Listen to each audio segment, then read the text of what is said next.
แต่เห็นถือประเด็นว่าสัมมาทิฏฐิสัมมาแปลว่าถูกต้องทิฏฐิแปลว่าก็เห็นถูกต้องจังได๋ล่ะถูกต้องตามธรรมถ้าเห็นผิดแล้วเฮาเฮ็ดถูกเป็นไปบ่ได้เฮาต้องเฮ็ดไปตามความเข้าใจความเห็นของเฮาเห็นจังได๋ก็เฮ็ดจังซั่นล่ะอย่างเช่นเฮาเข้าใจธรรมะที่ผิดเฮาก็ต้องปฏิบัติธรรมะผิดเพราะว่าเข้าใจผิดแต่ตนอยู่แล้วมีความเห็นผิดแต่ตนอยู่แล้วเฮ็ดหยังไปเต็มไปด้วยความผิดตามมาคือธรรมะนี่เฮาเข้าใจจังได๋ทั้งหลายเฮาเข้าใจว่าเป็นสิ่งที่ประเสริฐสิ่งที่ดีสิ่งที่งามเห็นนะแต่ความเป็นจริงแล้วธรรมะ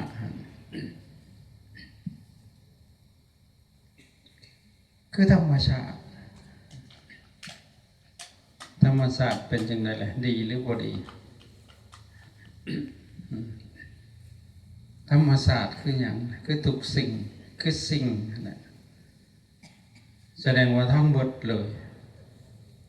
ธรรมศาสตร์คือทั้งหมดจักดีจักบ่ดีและรวมทั้งหมดเลยนั่นคือธรรมชาติแต่เฮาเข้าใจธรรมศาสตร์ยังผิดแคบไปนี่มาเห็นวัดนี่ก็โอ้ธรรมศาสตร์ดีเนาะจริงๆแล้วผู้เว้ามันก็คือธรรมชาติก็แสดงว่าเราเห็นผิดเห็นธรรมศาสตร์ที่ผิดจำกัดเลย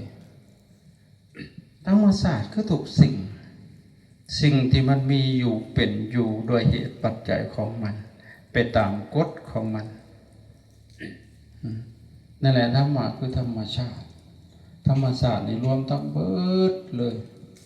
บ่มีเว้นจักอย่างเลย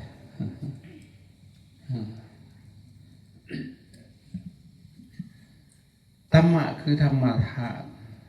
จริงๆอันเดียวกันนั่นแหละแต่เพิ่นให้นิยามไว้เพื่อจะให้เฮาเข้าใจได้ง่ายธรรมะคือธรรมธาตุธาตุคือหยังล่ะเนื้อแท้ของคำว่าธาตุนั่นคือหยังคือคงสภาพมันไว้บ่เปลี่ยนไปเป็นอย่างอื่นเฮาสิเปลี่ยนธรรมชาติได้บ่ได้ดินอโปเตโสวาโยปฐวิงดินน้ำไฟลมมันเป็นของมันอยู่จังซี่สิเปลี่ยนดินให้เป็นอย่างอื่นได้อยู่บ่ได้สิเปลี่ยนน้ำให้เป็นอย่างอื่นได้บ่ได้เพราะว่ามันคงสภาพของมันไว้อยู่จังซั่นพระพุทธเจ้าสิเกิดขึ้นหรือบ่เกิดธรรมธาตุนี่ก็เป็นอยู่จังซี่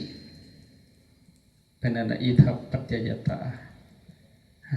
เหตุปัจจัยของมันจังซี่สิ่งนี้มีสิ่งนี้มันเกิดมีเกาะตองกันที่จังซี่ตัวเหตุและปัจจัยของมันเนี่ย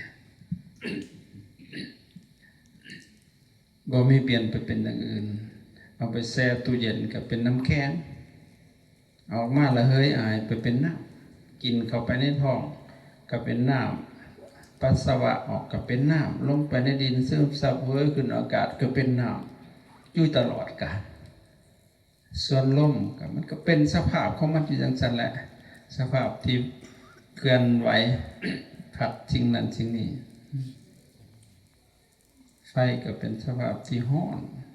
ก็เป็นอยู่จังซั่นบ่เป็นอย่างอื่นอันนี้คือธรรมะมันมีสื่อตรงโตเฮาแล้วเข้าไปเข้าใจธรรมะผิดเลยเข้าไปตามความเข้าใจของเฮาแหละตามความเห็นนั่นน่ะในที่สุดเข้าใจผิดมาปฏิบัติผิดผลตอบรับคือหยังทุกข์นั่นธรรมะคือธรรมชาติธรรมะคือธรรมธาตุธรรมะคือความจริงคือสัจจะจริงนี่มันก็มีสองนัยยะ จริงตามไอ้กฎของธรรมชาติจริงตามกฎของสังคมของสมมุติบัญญัติเห็นนะแต่ส่วนหลายเฮาสิมาติดในสมมุติบัญญัติสมมุติแปลว่าหยังสมมุตินะเป็นภาษาหยังบอกเข้าใจสับบางคนเป็นภาษาบาลีนั่นแหละมาจากคำว่าสังมติสมติสังมติหรือว่าสมติสังแปลว่าพร้อมมติตกลงพร้อมกันเรียกชื่อนั่นชื่อนี่ขึ้นมานั่นแหละสมมติจริงๆแล้วมันบ่มีชื่อดอกมันเป็นธาตุตามธรรมชาติเฮามาสมมติแล้วเฮาก็มาบัญญัติทับเข้าไปอีกบัญญัติแปลว่าหยังตั้งขึ้นแทนเราตั้งยังขึ้นมานับแต่กฎหมายรัฐธรรมนูญทุกสิ่งอย่างนี่คือตั้งขึ้นบัญญัติขึ้นเห็นไหมจริงอยู่ในสิ่งที่สมมติเป็นสัจจะสมมติอันไหนอยู่ในโลกกิยะสิ่งสมมติทั้งหลายแต่เข้าไปสู่โลกุตระเป็นปรมัตถธรรมอันนั้นบ่มีสื่อแล้วมันเป็นเพียงธาตุธรรมชาตินั่นมันบ่ได้มีสื่อแต่เราก็เลยมาติดที่ทั้งสี่ทีนี้ในเมื่อเราเข้าใจธรรมะชัดเจนแล้วบ้านเราจึงปฏิบัติธรรมะปฏิบัติธรรมะคืออย่างบ้าน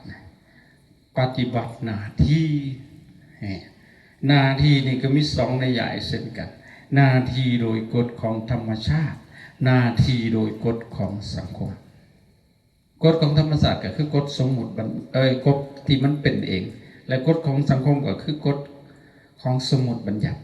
เห็นไหมนี่ในเมื่อเขาเข้าใจธรรมะชัดเจนเขาสิปฏิบัติธรรมะถูกต้องถ้าเขาปฏิบัติตามกฎของสมมุติบัญญัติได้ตรง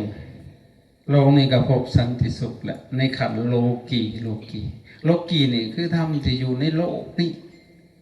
รวมทั้งเบิด31ภพภูมิอันนี้คือโลกิยะ31ภพภูมิมีอย่างเนี่ยภพภูมิที่ต่ำเป็นอรทุกขติภูมิมีนรกเปรตอสุรกายสัตว์เดรัจฉานอันนี้ภูมิที่บ่มีความเจริญแล้วต่อขึ้นมาอีกเป็นภูมิที่มีความเจริญขึ้นเรียกว่าสุคติคือมนุษย์นี่หนึ่งอันนี้คือมีความเจริญเนี่ยต่อมาอีกอะเทวดาบนสวรรค์ซึ่งเป็นสุคติภูมิ6 สั้นสวรรค์สัจจกรรมมจรจตุมหาราสิกาตวตึงสานิมมาตุสิตาปะโอยามาตุสิตานิมมาปะนิมิตวสวัตติอันนี้เป็นสุคติภูมิแก่6 สั้น6 กับ 4เป็น10 4 กับ 1เป็น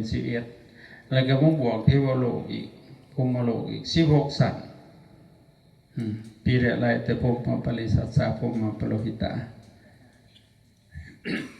16 สั้น16 กับ 11เป็นเท่าใด27มาบวกอีกอรูปภพอีก4รวมกันเป็น31อันนี้เป็นโลกีคือยังวนอยู่ในวัฏสงสารเนี่ยเปรียบเหมือนขอบคุกใหญ่ที่ขังสัตว์ให้เวียนอยู่นี้ถ้าหลุดออกจากนี้ไปเพื่อนว่าโลกุตระธรรม9มีมรรค4 ผล 4 นิพพาน1อันนี้คือบวนแล้วคือออกจากวงจรที่ปิดนี่ปฏิบัติตามกฎสมมุติบัญญัติชีเวียนอยู่ในนี้แต่ถ้าปฏิบัติได้ตามกฎของธรรมชาติล้วน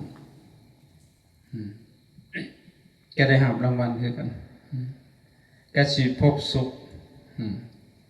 ถ้าปฏิบัติผิดกฎมันเมื่อใดต้องทุกข์ทันทีเลย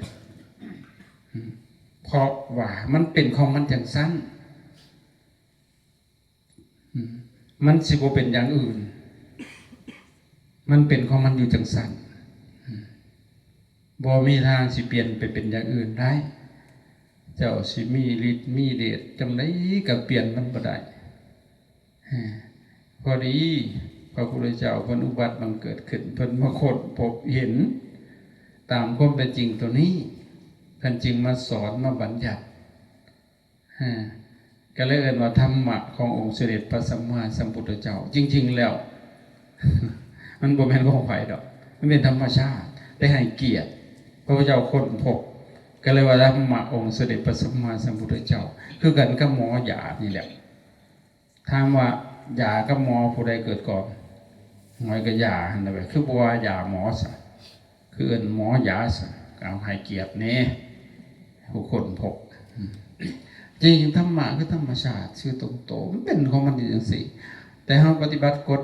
ผิดกฎของมันมื้อใดเฮาก็ต้องทุกข์แหละอย่างเช่นเกิดขึ้นมาแล้วบ่จักตายสิรอดซะบ่ต่อให้เจ้าบ่ไข้เจ้าก็ต้องตาย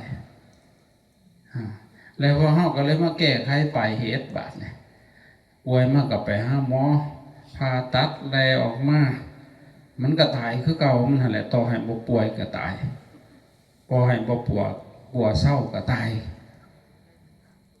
อันนั้นคือเฮาแก้ไขปลายเหตุต้นเหตุของความตายมันมาจากไสมาจากความเกิดแม่นบ่คันบ่เกิดสิตายจะเกลืออยู่บ่แน่เฮาแก้ไขปลายเหตุทั้งเบิดมานั่งของหมอกอยู่บ่เจ็บขาเป็นหยังจังเจ็บขาก็มันมีขาตัดขาทิ่มบ่รู้กันมันสิเจ็บขามันก็เจ็บหูดังอีกบาดนี่ตัดหูดังทิ่มอีก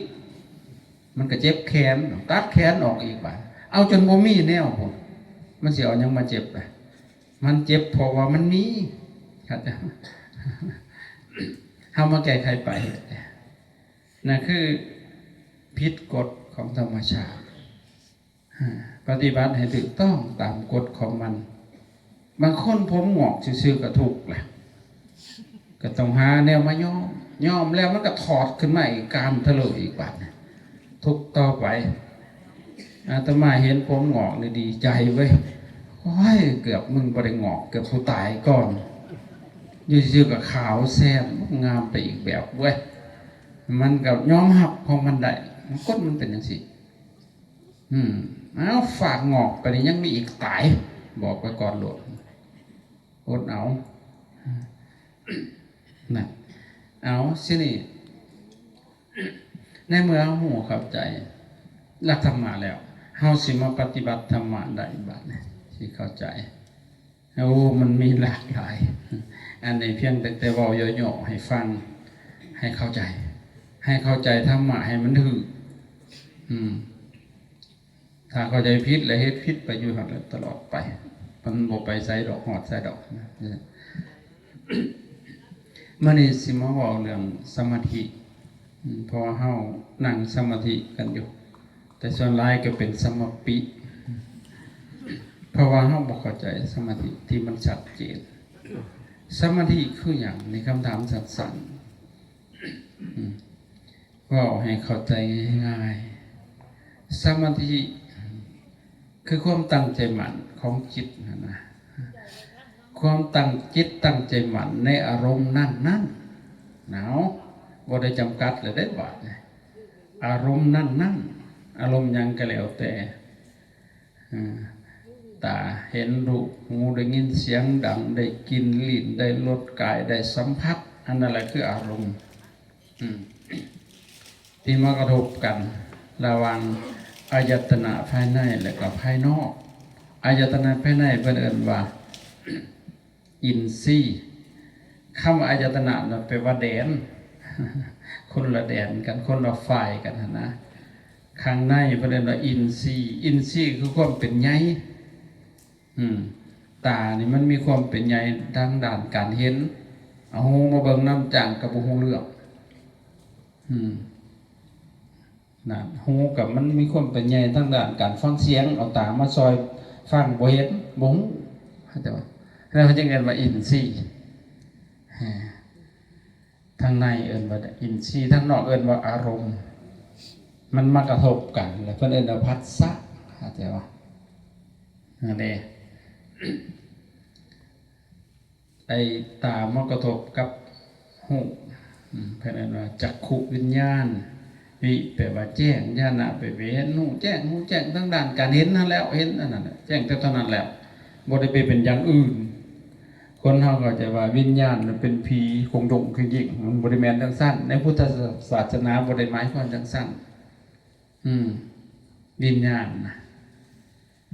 ดังได้กินขานะวิญญาณลิ้นในรสสิวหาวิญญาณเห็นนะหูแจ้งจังสิเนาะสินี่มันตั้งใจมันในอารมณ์ตัวใดก็ได้ทางว่าเฮาฟังเสียงอยู่ได้ยินเสียงเฮาสิรับตาบ่รับตาก็แล้วแต่จิตน่ะฟังคอยตามแนบแม่นในเสียงส่วนคณะเพิ่นเรียกว่าคณิกะสมาธิมันเป็นกันอยู่แต่มันเป็นสมาธิน้อยๆสมาธิบ่ทันใหญ่แล้วก็เป็นสมาปิต่อส่วนไรเป็นจังซั่นพอเฮานะโสขณะสมมติว่าดังได้กินนี่กินขี้หมูมันลอยมานี่หรอจ้องอย่างข้าวนึงก็ลุดไปตั้งไม่อารมณ์มันก็เป็นโสขณะครับแต่ว่าโอ้มันจำอีหลีเนาะสัญญามันหมายจำเนาะสัญญาในไฟล์เรียกเก็บข้อมูลได้สัญญาแปลว่าอย่างเฮาสิเว้ารวมความจำได้หมายหู้มันคือมาหลายแท้จริงๆแล้วสัญญาน่ะคือหมายจำหมายหู้ขั้นบ่หมายเจ้าสิหูบ่เพราะเจ้าคือถึงว่ามันหมายจุดวัตถุอย่างหมายหดกินผู้ผัวเพิ่นน่ะแม่นบ่หมายหู้หมายกินหมายรสชาติหมายสัมผัสหมายเบิดเลยมันเลยบ่ลืมกินผัวเพิ่นน่ะรับตาจับกับหูผัวแม่นบ่เพราะมันหมายคักกระดอก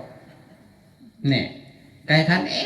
มีไก่นี่เสียงไก่แบบสิมันว่ารับตาอยู่มันก็หูแม่นบ่เพราะมันหมายจำท่านบ่หมายบ่จำดอกเนี่ยสัญญาเพิ่นเด้อคือหมายหูหมายจำไฟล์เรียกเก็บข้อมูลตัวนี้นะเก็บไว้ดีคือหยังนี่มสติเปิดไฟล์เรียกใส่ข้อมูลระลึกเพิ่นระลึกสติหั่นนะตั้งแต่สติบ่ดีไปเอาข้อมูลบ่ได้ซับคล้ายๆว่าเฮาเก็บเครื่องไว้ในสางแต่งไม่ใหญ่ไปเอาไม่ใหญ่ไปสติบ่ดีหาบ่เห็นจอกจริงๆแล้วมันมีอยู่เครื่องนะแต่มันลืมไปเห็นบ่บางเทื่อหั่นบ่มีเครื่องสตินี้ไปหาก็บ่เห็นมันบ่มีบ่ได้เก็บข้อมูลไว้จ่อยมันต้องมีข้อมูลด้วยจึงเป็นคนเอามาได้แต่ว่านี่แหละไอ้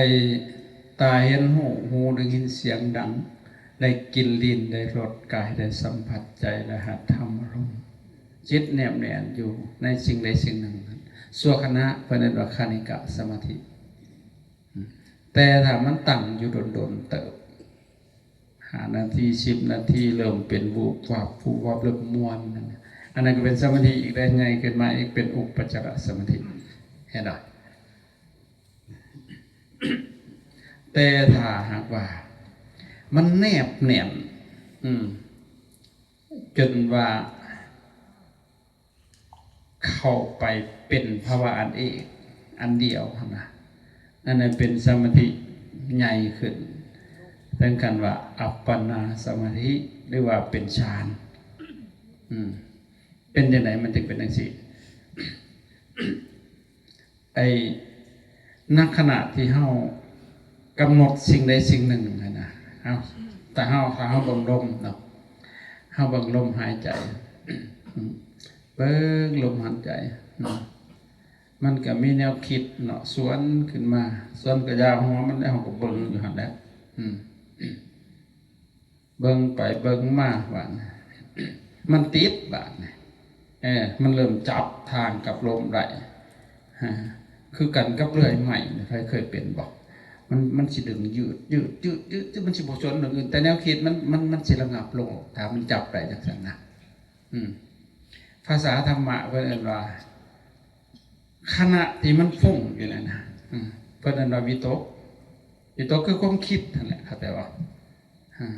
แต่เวลามันจับลมได้เพิ่นเอิ้นว่าวิจารณ์นี่แหละองค์ประกอบของฌานเพิ่นเอิ้นเรียกปฐมฌานเนี่ยมันมีวิตกวิจารปิติสุขเอกคตา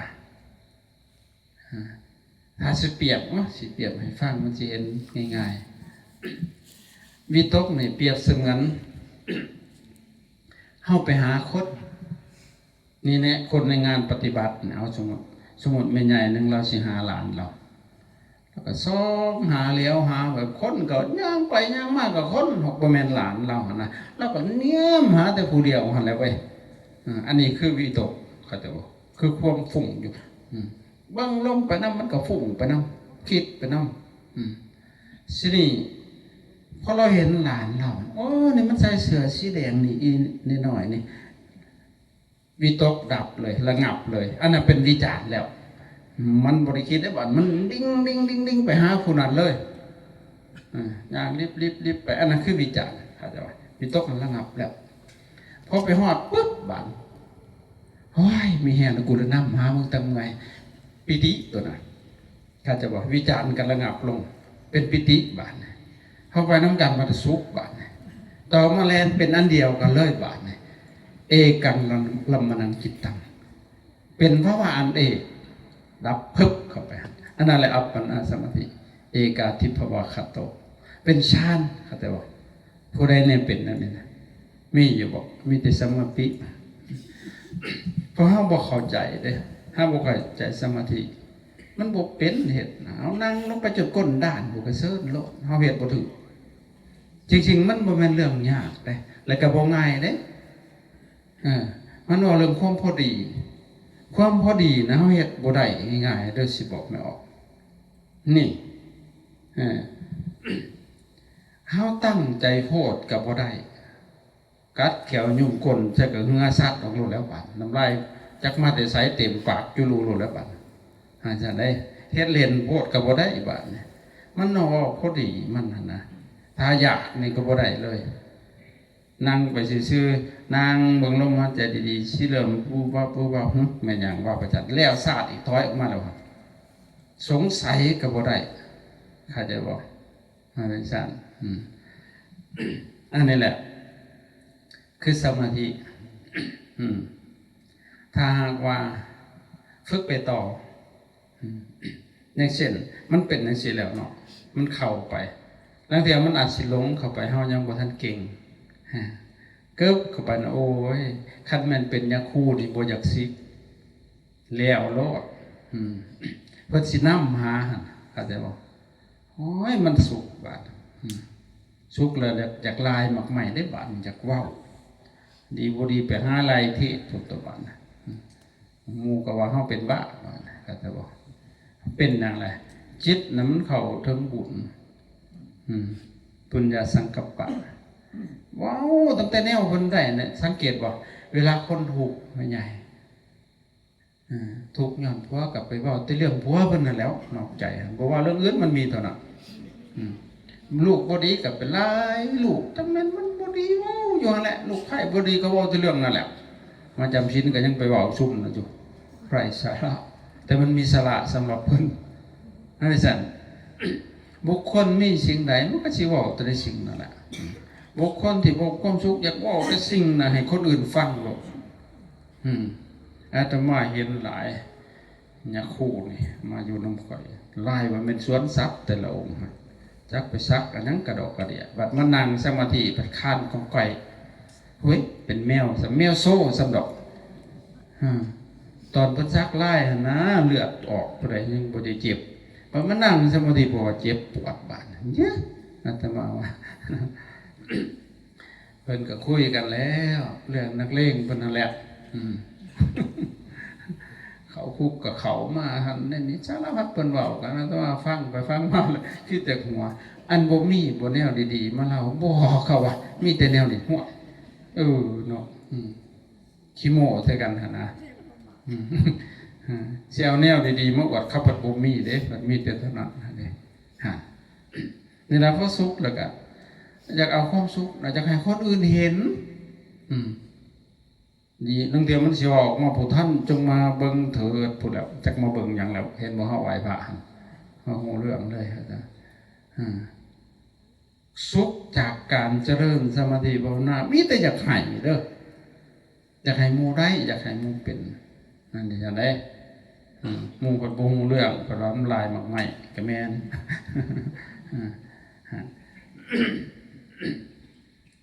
ว่านี่ถ้ามันเป็นอีกเทื่อที่สองมันสิจับได้สบายเลยบาดสิเล่นกับมันอยู่หั่นแหละบาดเล่นกับสมาธิหั่นแหละ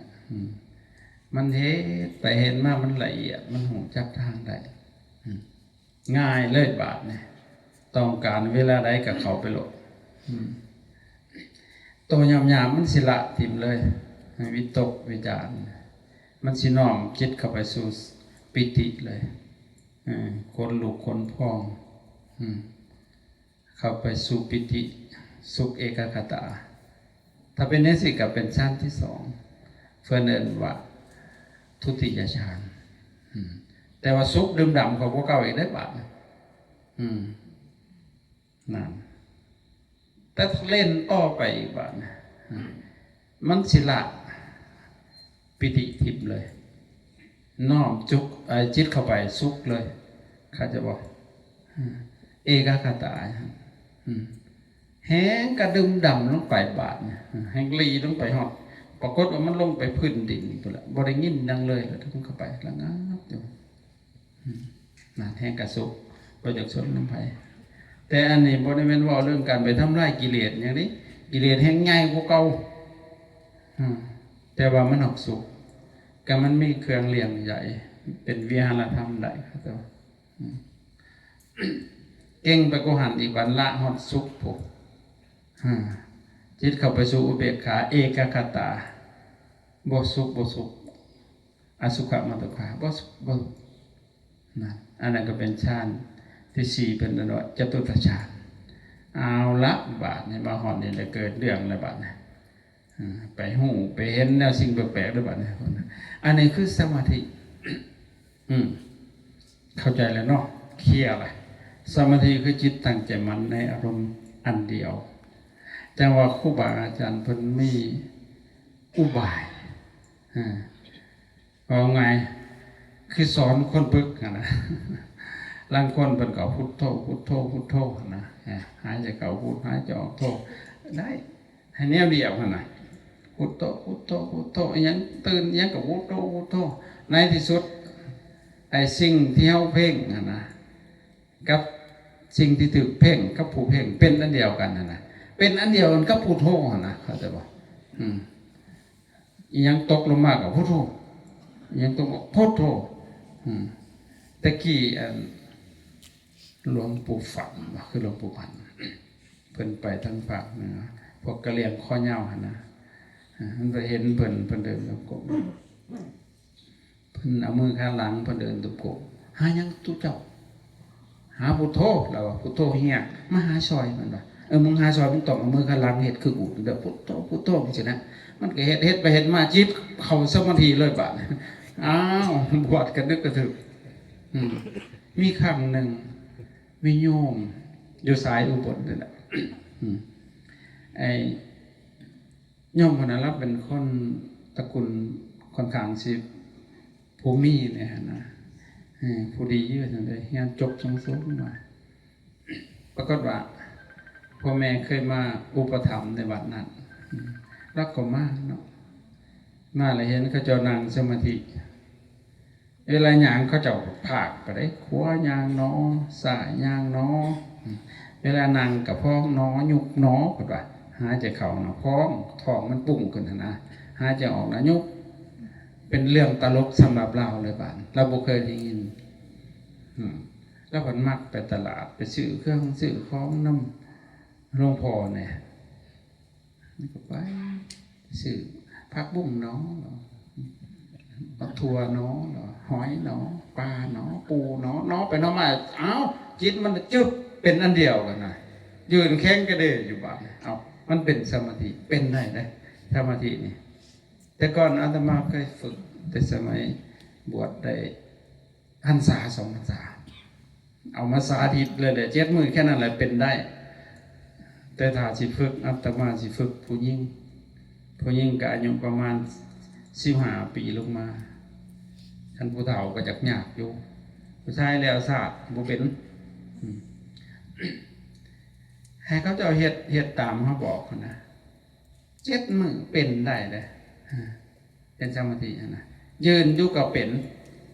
นั่งนอนเป็นได้เบิดเข้าใจบ่อะไรคือจิตมันตั้งใจมันในอารมณ์มันเดียวนั่นก็เป็นนะอันนี้คือสมาธิเลยเข้าไปกุหันกะพูดแล้ว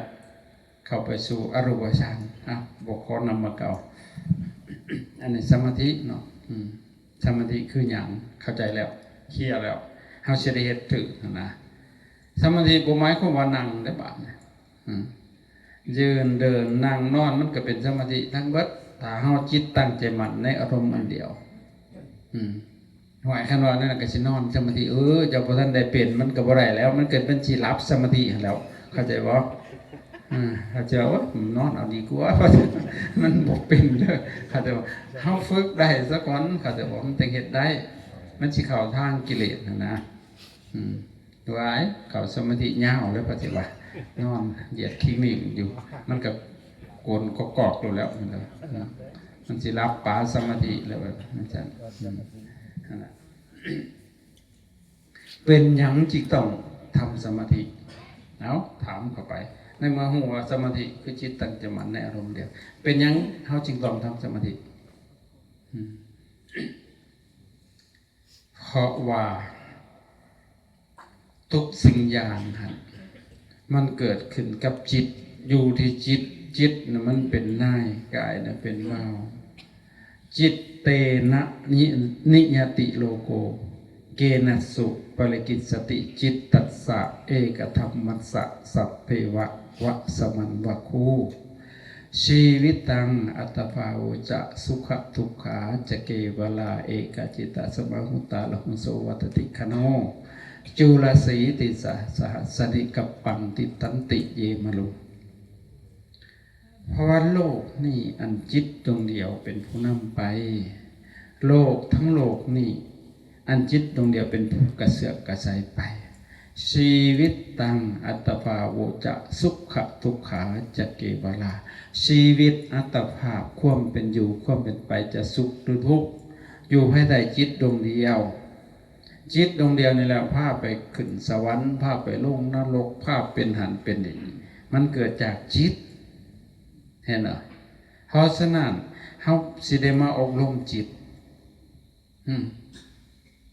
เพื่อสิได้อบรมจิตอยากให้มันเป็นจังไดมันฝึกมันต้องได้ฝึกผ่านการฝึกหัด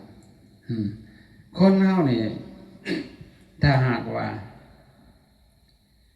ขาดการฝึกฝนอบรมตนมันก็บ่ต่างหยังกับสัตว์เดรัจฉานโดยสัญชาตญาณ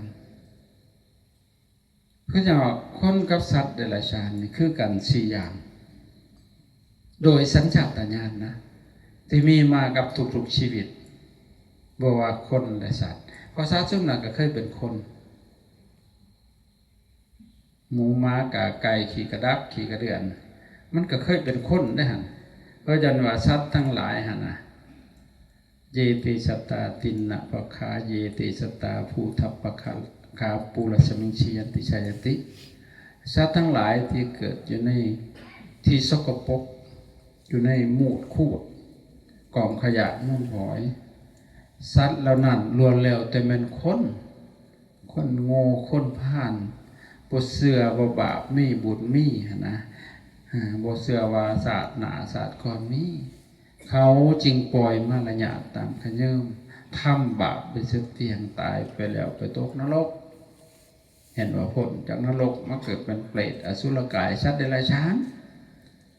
เนี่ยมันเป็นคน เพราะฉะนั้น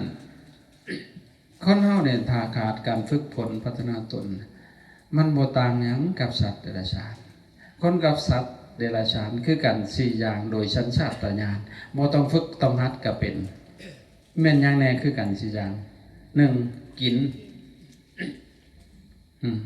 กินเป็นโลด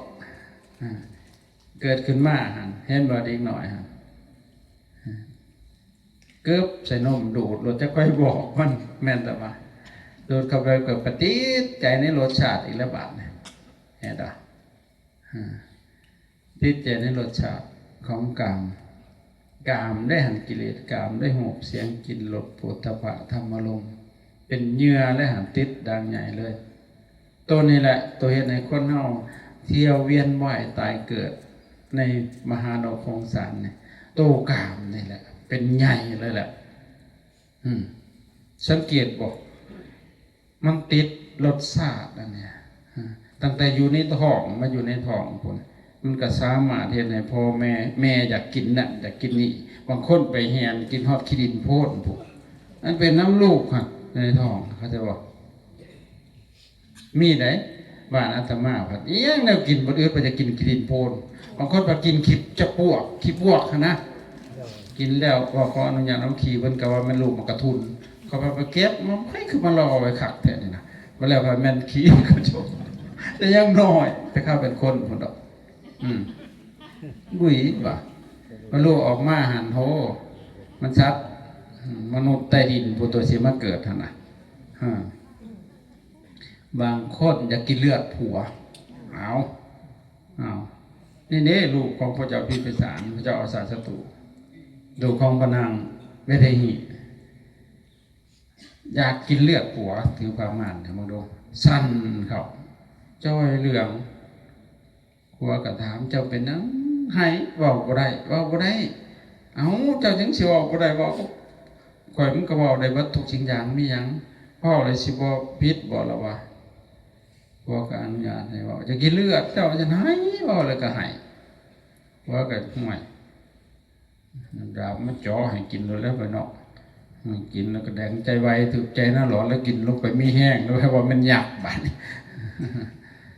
หมอคนมันทำนายได้ถักว่าพระราชุกมารเกิดขึ้นมาสิขาพอตบหมอคนกิ่งเลยมองดูหักลูกชีวันนะจ๊ะพอเกิดขึ้นมาแล้วก็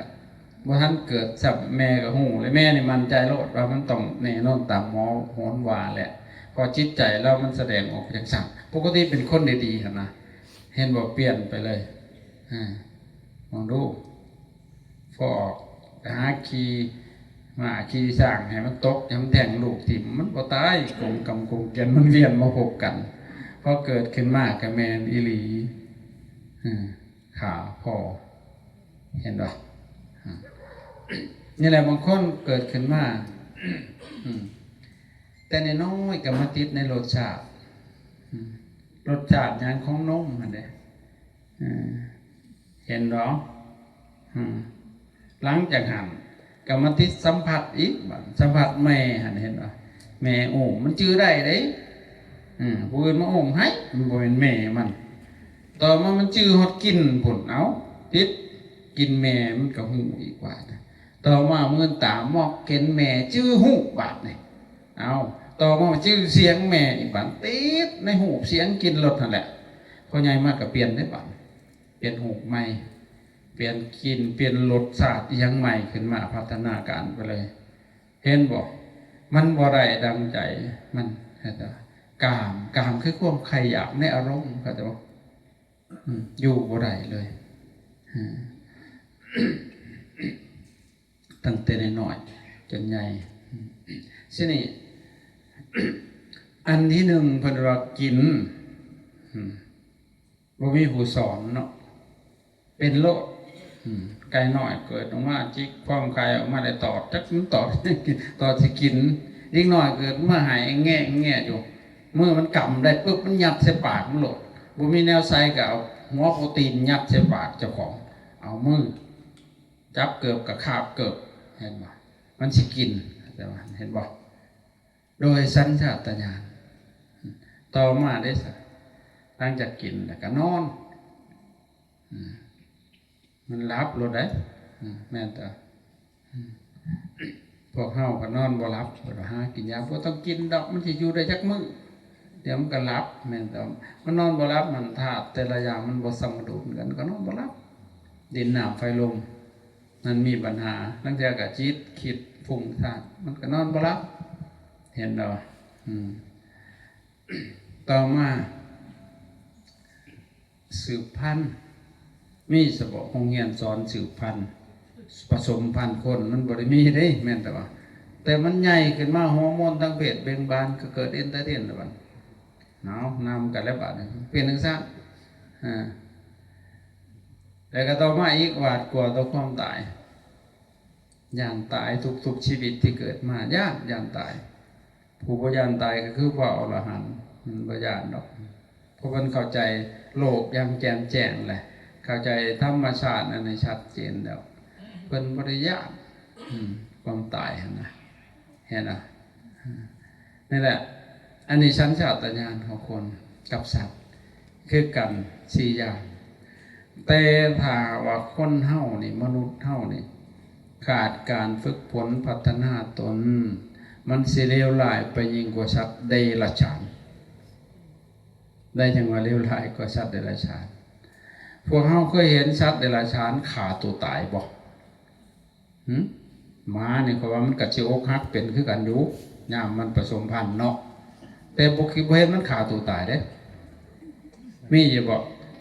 โดดน้ำตายก็น่าน้ำของนี่มันอกหักบ่มีแลนต่ำคงใหม่ตายตีลังกาตายกินยาพิษตายฆ่าตัวตายแทงลูกมีบ่เห็นมาแทงลูกบ่และเคยเห็นบุคคลแทงลูกหลายพวกกินยาตาย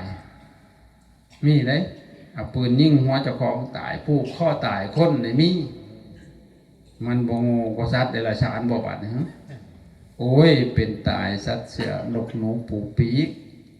ยามมันอุกอังเอามันบ่ขาดตัวตายบัดตะคนเฮาทุกข์โศกกะสันเสียนกันหันไปหากินเหล้าเอาของเมามาซ้ำตื้มคือจะห่อดูดเหล้าผัดไปเข้าพังไฟคืออย่างนี้จากห่อนผัดไปพึ่งกองไฟคือจะกวนไก่ดาวผัดโดดลงว่างน้ำอยากเศร้าเหม็นปัดเอาเหม็นมาป่ายแห้งแม่นไหลขึ้นกว่าเก่ามีแต่ถูกตึมเขาตะพองเถ่าหอดมือตายกันว่าตื้อขิงไก่สังมาไล่ผ้าห่มเด้นอกันว่าห่อนอูดเน่ากระเซินเขาเพิ่งเย็นหอนนอกเนื้ออาบน้ำสวยกันยังไข่หอนเด็ดมาได้หลายกะเฟิงเงาลูกขาใหม่หอนละเด้หัวใจหอนในอุลาแสนสิริหอนก็ไฟเกลียดกลัวให้เขาส้นห่มพระธรรมจะตัวม้ามูม้ากะไก่บ่ขาตัวตายมันค้นบัดขาตัวตายห่านเห็นบอกขาดการฝึกฝนอบรมตนมันสิเลวร้ายไปยิ่งกว่าสัตว์เดรัจฉานขาหมูขาพ่อขาแม่ขาลูกขาเดาบ่ว่าขาตัวตายสัตว์ทั้งหลายมันบ่ทำนั่นเป็นจังได๋มันฝึกเอาเนาะเห็นบ่กินยาพิษนี่ก็ฝึกเอากินเหล้ากินด่าหั่นเด้พ่อแม่ป้อนซะบอกบอกล่ะอีหล่าคำแพงกินเหล้ากินข้าวบ่แซ่บกินเหล้าจักเป็กเนาะลูกมีซะบอกเดียวนี่โอ้ยจักเพิ่นตีเพิ่นเต้นกันจักสิอึกกระทึกเลยมีอยู่จักแถวนี่เฮ้อ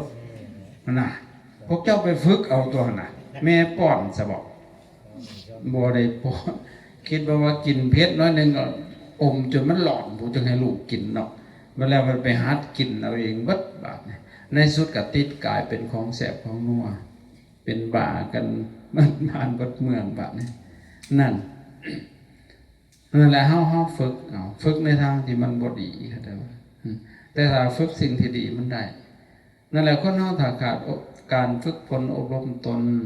มันจะเลวร้ายไปยิ่งกว่าสัตว์เดรัจฉานมันสิชัวฝากมาพุ่นเลยเว้าหลอนๆภาษาบ้านเฮาเนาะนั่นน่ะได้จังว่าชัวฝากมามันฆ่าตัวตายซะบ่มันกินยาพิษซะบ่กินได้ยามันสูงเด้อมันสิสูง อย่าว่าเอาเหล้าให้มันกินเสิร์ชมันจะไปกินถ้าเอาอุจจาระแน่นอนต้องกินมันมีโปรตีนบำรุงมันเด้เห็นเหรอคนเฮาไปหากินแต่แล้วมันสิตายก็จะได้หัวหอยมันก็สวฝากมาฆ่าตัวตายพ่อมีม้าบ่เคยฆ่าตัวตายม้าบ่เคยคิดแต่งลูกนะคือพาม่านมาม้าขี้เหื่อนแท้ๆก็ยังคลอดลูกออกแต่คนเฮานี่แทงทิ่มเลยจักแต่จักมวนไปบ่หาพิสอบแม่นต่อนานแต่ถ้าฝึกฝนพัฒนาตนแล้วมันสิดีฝากเทวดาไปหมดคนนี่นะอย่างเช่นพระอริยเจ้าเพิ่นประเสริฐกว่าเทวดาเข้าใจบ่พระพุทธเจ้าก็เป็นคนคือเฮาแหละเพิ่นแห่งเกิดอยู่ใต้ห่มไม้กลางพื้นแผ่นดินตรัสรู้อยู่ใต้ห่มไม้กลางพื้นแผ่นดินเกิดอยู่ในโลกมนุษย์นี่มันฝึกเอาได้เห็นบ่เพราะฉะนั้นฝึกเอาจากดีก็ได้ฝึกกินยาพิษกันยังไงไปเนาะฝึกให้ดีบ่ได้ก็ห่วยกายมาเลยเนาะนี่แหละเพราะอันลิงขางกลางป่านำมาหมัดสารพัดฝึกได้ดังใจหวังเฮาเป็นคนครูบาอาจารย์สอนแทบจะตายถ้าฝึกตนบ่ได้ก็อายลิงอายมันอยู่บ่เอาสมาธิคือยังเป็นยังจิตต้องทำสมาธิเพื่ออบรมจิตที่นี่ทำสมาธิสิได้ผลสี่อย่างได้ประโยชน์สี่อย่างได้ยังไงประการแรกสิได้ความสุขในปัจจุบันท่านตาเห็นสุขได้จิตเข้าไปถึงสมาธิได้สุขย้อนขึ้นหลังไป26 ปีอาตมาบวชมาใน26 ปีแล้วมันเป็นจังซี่แหละจังว่ามันอยู่น่ะโอ้ยคันท่านก็เป็นเพราะว่าเขาแต่ดนเขาบ่ได้อยู่ว่ามันคงบ่ได้อยากได้หยังเนาะมาบวชซื่อๆเฮ้ยบวชบาซื่อๆเขาก็เตรียมสิไปบัวเขาแล้วไปนั่งสมาธิเข้าหายใจเข้ากระพุทหายใจออกกระโถไว้มันสิหายใจเข้ากระเทอหายใจออกกระเทอที่บัดเอาที่บาดมันเป็นบาดนี่จิตมันเข้าไปสงบบาดนี่มันสุขลืมเธอเลยบาดนี่เอาใครอยากเอาก็เอาโลดบาดนี่มันสุขนะครับเจ้าพอเขาเกิดขึ้นมาในโลกนะเขาไม่เคยพบความสุขแบบสิเขาเคยได้สิ่งนั้นนะแต่มันกับบริสุทธิ์แบบสินะได้ดีใจสิ่งนั้นที่นี่บอกอันนี้นะสุขแบบบ่แอบอิงอามิตรบ่อาศัยเหงื่อนางเบิ่งลมหันใจไปลมหน่อยลมเบิดบัดเย็นบัดนี่สุขเย็นจนข้างฉันกับมันธรรมดาบ่มันเย็นนะมันอัศจรรย์เป็นตาเงืดนะเอ้าเฮ็ดเล่นๆมันเป็นบาปนี่นะต่อมาก็เลยตั้งใจเอาเลยบัดปฏิบัติเพราะมันสุขโอ้ยกูจะบวชตลอดชีวิตได้บาปเอาบ่อ่อนซ่อนอีหยังแล้วบาปบัดอ่อนซ่อนอันสมาธิอ่อนซ่อนความสุขอ่อนซ่อนครูบาอาจารย์บาปนี่เห็นบ่นี่มันสุขสมาธิแต่พอความสุขในปัจจุบันท่านได้เห็นเขาเฮ็ดเดี๋ยวนี้ทำมันสงบเดี๋ยวนี้ก็สุขถ้ามันเป็นสมาธิน้อยๆก็รู้สึกน้อยๆเห็นแล้วถ้าเขาไปฮอดอุปจาระพวกเจ้าก็เริ่มแล้วเริ่มม้วนก็นั่งมาว่านนี่ครับเห็นป่ะกูปีนหน้าไปทางไหนจื้ออีกมาเฮ็ดอีกคือเก่าจ้ากับบ่เป็นพอมันอยากแล้วบาดนี่ก็แต่ว่าถ้ามันเข้าไปเลิกๆมันแห้งกับสุขพอจิตน่ะมันบริสุทธิ์มันพ้องใสพอจิตแปลนเดียวเด้มันระงับนิวรธรรมมันกามมาสันทะพยาบาทอุทธัจจะกุกุจจะที่นมิทะวิจิกิจฉามันระงับนิวรณ์น่ะที่ทำให้จิตมันฟงมันแหละพ้องใสจิตเพราะนั้นปริสุทโธบริสุทธิ์พ้องใสคือน้ำหมอกอันอยู่ในปลายหญ้าเน่าเศร้ามันเป็นอย่างนั้นแหละเบาในกายเนี่ยนุ่มนวลไปเลยเบื้องผิวเนี่ยมันสีใสพองออกมาเลยคนดำๆแต่มันก็สีใสถ้ามีสมาธิถ้ามีสมาธิแล้วมันวิ่งตดโหลดเบื้องหน้าก็ได้พองใสบอได้ซนยังบัดมันอ่อยอิงนั่นแหละ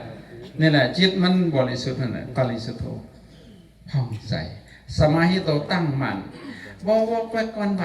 ถ้าจิตเข้าไปทั้งสมาธิเลยมันบ่มีหยังรบกวนได้บ่ฮะสมาหิโตก็ตั้งมั่นกรรมนิโยควรแก่การงานคิดอีหยังก็ได้ละเอียดปราณีตเลยจิตก็สิจื้อสิจำแต่ข้าเป็นคนทำบริจำไปได้อาตมากันบัดพ่อมาบวช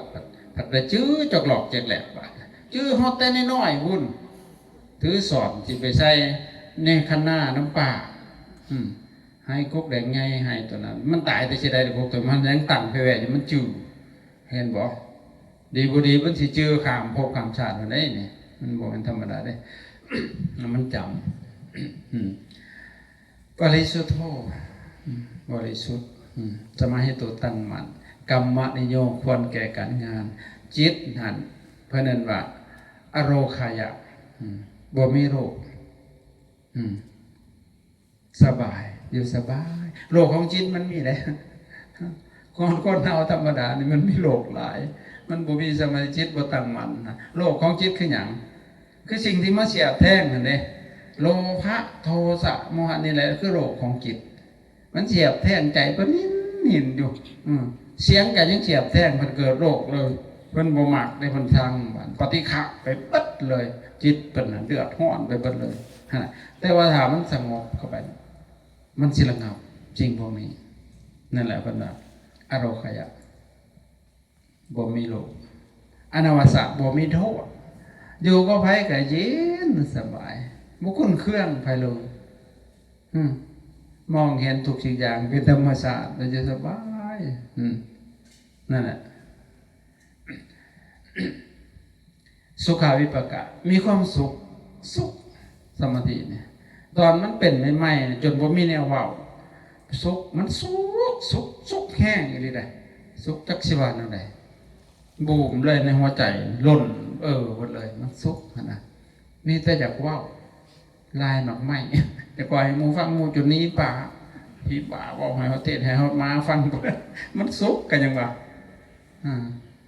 ลองดูได้ลายเทศในหมูในนี้ปั๊บมันลายหมอกไม้เห็นหรอ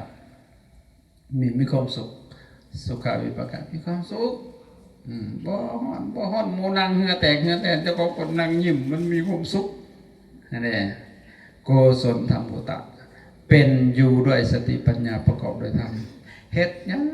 ก็มีแบบละเอียดคิดอย่างละเอียดเลยแต่ก่อน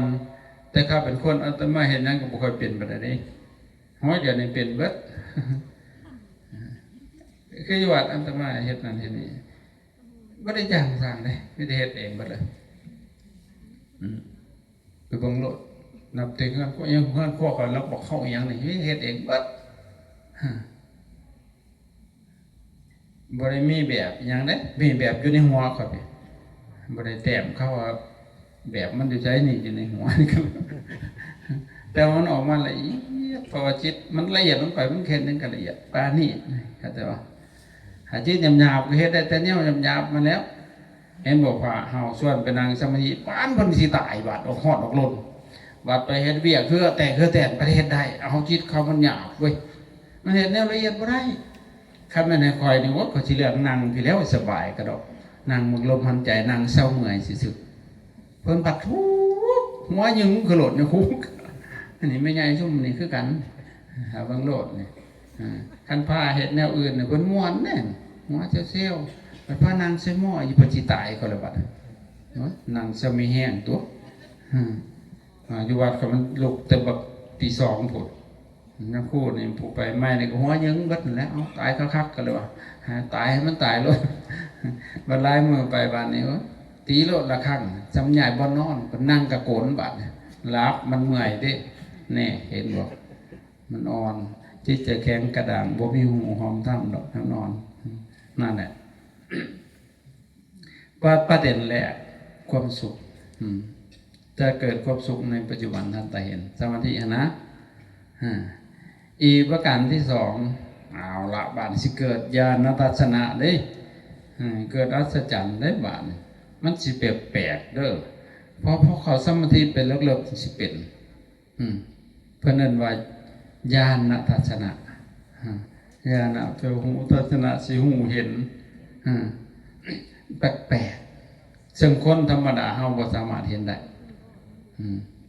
มันสิไปมีฤทธิ์มีเดชได้บาปเนี่ยมันสิได้ยินฮอดเขาคิดถูกได้ยินได้อันแนวคิดของคนมันเป็นนั้นได้บาปเนี่ย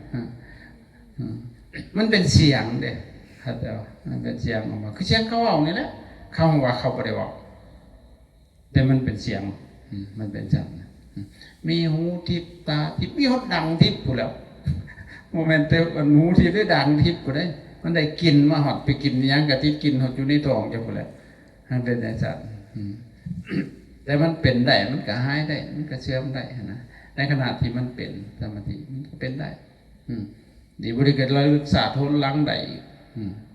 เป็นหันเป็นนี่ขึ้นมามันรู้สึกขึ้นมากับจิตเด้เข้าใจบ่เดี๋ยวเบิ่งหันเบิ่งนี่เบิ่งดอกไฟก็ขาดพุ่นแล้วมันก็เป็นได้เข้าใจบ่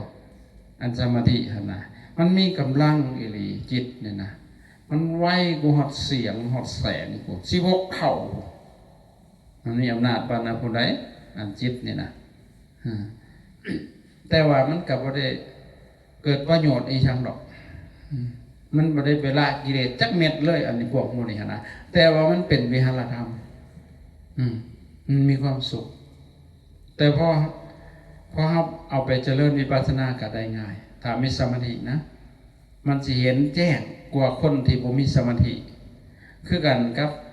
เฮาจับผ่าลายๆมาแกงนี่นะถ้าเลี้ยวเบิ่งสิเห็นอยู่บ่คักอยู่บ่คักแต่พอเฮาเอามือจึ้งเบิ่งจะสิเห็นคักนี่แหละผู้ที่มีสมาธินะมันสิเห็นได้ชัดได้ไวกว่าคนธรรมดาเนี่ยจังอันนี้สิสามารถมันเป็นได้มันบ่ได้แปลกจักดีได้แต่ก่อนเนาะได้ยินแต่เพิ่นว่า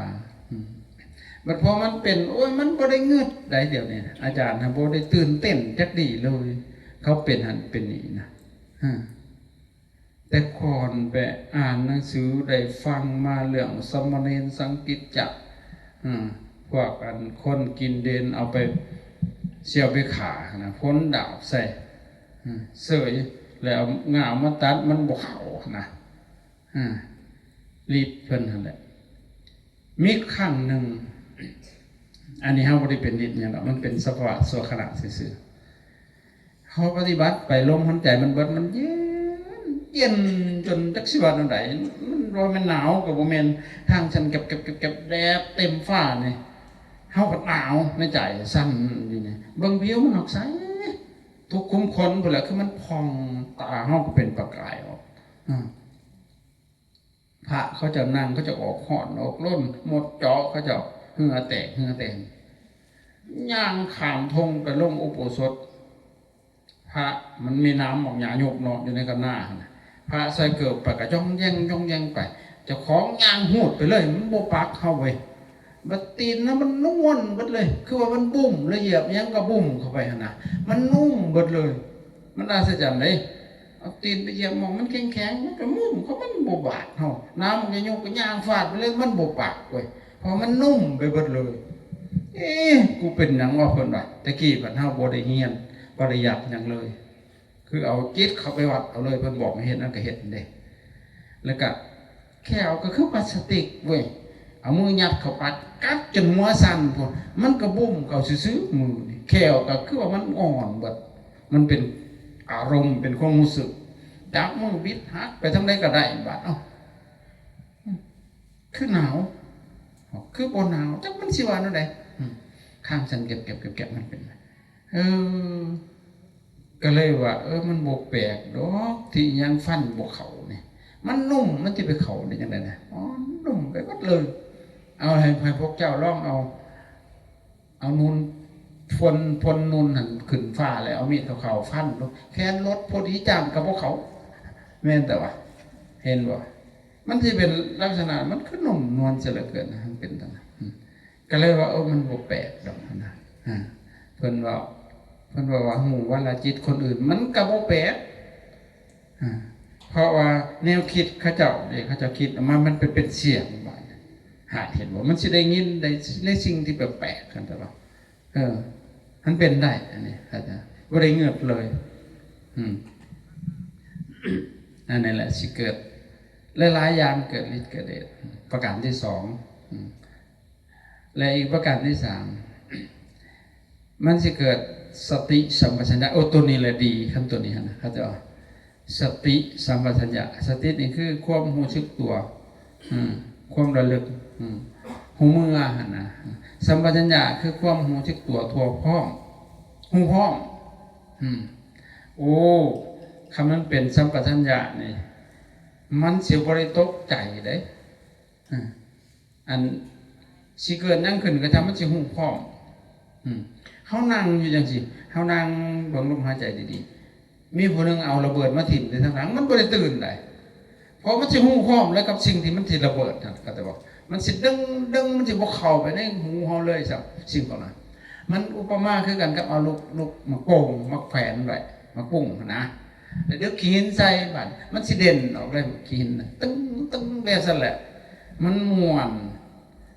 โอ้ว่ะมันคักเขาปีนะพอดีออกพรรษาเพิ่นยังคู่ไปเล่นหมักวันกระโพกแต่ของบริชนมันยังม่วนสมาธิอยู่พวกชุนเพิ่นบัดมีแต่สมาธิมันเศร้ามันสิเล่นบาดนี่โอ้ยังคู่ไปซื้อเอามาบักหลายบักนึงบักแห้งบักลูกบอลหั่นน่ะ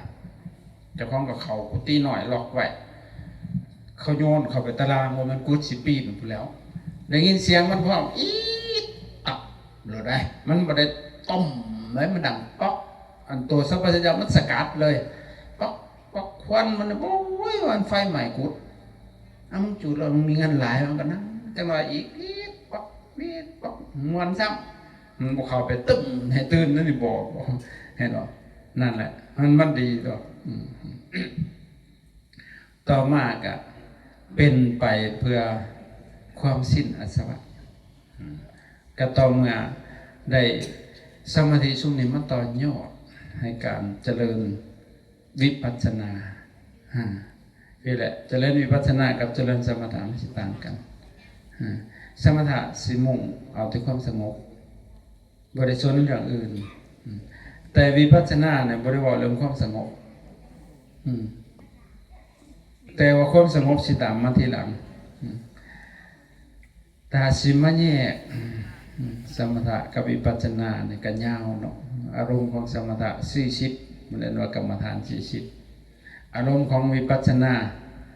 ก็แห่งกันหลายบาทสมถะนี่มี40แต่มี7หมวดแต่วิปัสสนาเนี่ยมีหลายกว่าหันแต่มี6หมวดเป็นอันว่าวิปัสสนาภูมิมีอย่างไรพี่แหละตั้งแต่พิจารณาขันธ์5อายตนะ12ธาตุ18อินทรีย์22อริยสัจ4ปฏิจจสมุปบาทอันนี้คือเป็นอารมณ์ของวิปัสสนาแต่ขั้นอารมณ์ของสมถะมี40แต่ว่า7หมวดเวลาหมวดกรรมอสุภะหมวดอันกสิน10อสุภะ10อนุสติ10พรหมวิหาร4อรูปฌาน4อาหาระปฏิกูลสัญญา1จตุธาตุภวธาตุ1รวมแล้วเป็น40นี่คืออารมณ์ของสมถะอันนี้ตัวสุดท้ายคือเป็นไปเพื่อความสิ้นอาสวะนี่สมาธินะและสุดท้ายเลยจะเจริญสมาธิโดยวิธีใดเอาสิแนะนำสักหน่อยเนาะสิลงเลยแหละยันเมื่อย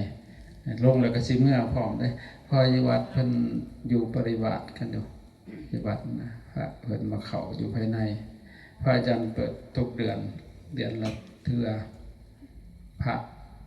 ปีแล้วนี่สังเกตบางมาทั่วประเทศทุกแขวงด้วยเพราะว่าอาจารย์เปิดเดือน1 2เทื่อปีกายปีนี้โฮมมันบ่ไหวแล้วเฮาเมื่อยก็เลยลดลงเอาเป็นมาตรฐานเลยซะทุกวันที่10หอดวันที่19เพิ่นมาเท่าไรก็เข้ามาเท่าไรก็รับบ่อ่าน แต่บ่รับเน้นรับแต่พระเพิ่นเข้าปฏิบัตินะนี่แต่เอาแต่พระแต่โยมนี่ได้โยมอยากไปปฏิบัติก็ได้แล้วแต่ความสะดวกตอนนี้ก็พาลูกกรรม12 องค์รวมทั้งจันทร์กรรมกับพอดีเป็น19 องค์คนละวันที่19ก็ออกแล้วก็วันที่10เดือนสิมากเขาไม่พาเป็นออกมาดอกเพราะว่าพระอาจารย์แจ้งไปในเฟซไว้เรียบร้อยข้าชหูแล้วหูทั่วประเทศเลยเตรียมไปเขาจะเจริญสมาธิโดยวิธีใดเอาแบบวิธีของพระพุทธเจ้าสิบ่ใส่วิธีของเกจิหรือว่าหลายๆสำนักว่าไปเอาพระพุทธเจ้าเพิ่นเอาแบบในการเจริญสมาธินี่นะด้วยการเจริญอานาปานสติอานาปานสตินี่มันมีอยู่